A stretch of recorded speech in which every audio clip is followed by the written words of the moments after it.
Hello అండి, ఈరోజైతే మనం 1 kg చికెన్తో గ్రేవీ చికెన్ అయితే కర్రీ చేస్తున్నామండి.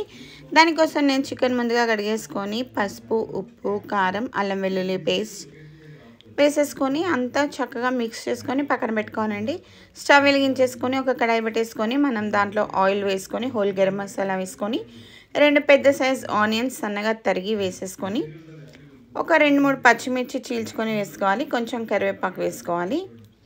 అది కొంచెం ఫ్రై అయిన తర్వాత మనం ఇందాక కలిపి పెట్టుకున్న చికెన్ని కూడా అందులో వేసేసుకొని అంతా చక్కగా ఒకసారి మిక్స్ చేసుకోవాలి ఆ మిశ్రమంని.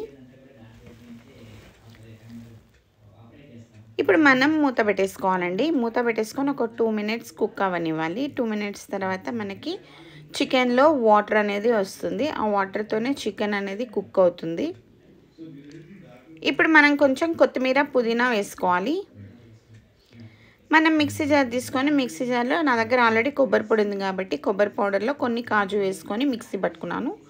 ఒక 4 టమాటాలు కూడా మనం మిక్సీ జార్లో వేసుకొని మిక్సీ పట్టేసుకోవాలండి. పేస్ట్ లెక్క వేసేసుకోవాలి. ఇప్పుడు మనకి చికెన్ వాటర్లోనే చికెన్ అనేది కుక్ అవుతుంది. మనం వాటర్ అసలు వేసుకోలేదు ఇప్పటివరకు. 50% చికెన్ కుక్ అయిపోయిన తర్వాత మనం ఇందాక పేస్ట్ చేసి పెట్టుకున్న టమాటో ప్యూరీ వేసేసుకోవాలి. టమాటో ప్యూరీ కూడా చక్కగా ఉడకాలండి. పచ్చి వాసన పోయే వరకు అయితే మనకి ఉడకాలి చికెన్లో. అంతవరకు మనం మూత పెట్టుకొని ఉడికించుకోవాలి తక్కువ మంట పైన.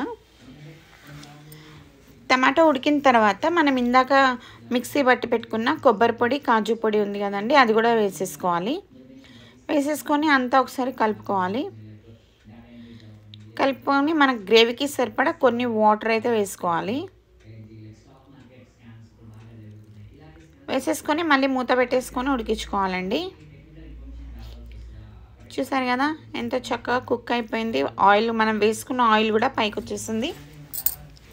ఇప్పుడు మనం కొంచెం ధనియా పౌడర్, కొంచెం గరం మసాలా, కొంచెం మార్వాడి మేథి వేసేసుకొని కొంచెం కొత్తిమీర జల్లేసుకున్నామంటే మనకి tasty thick chicken gravy curry ready.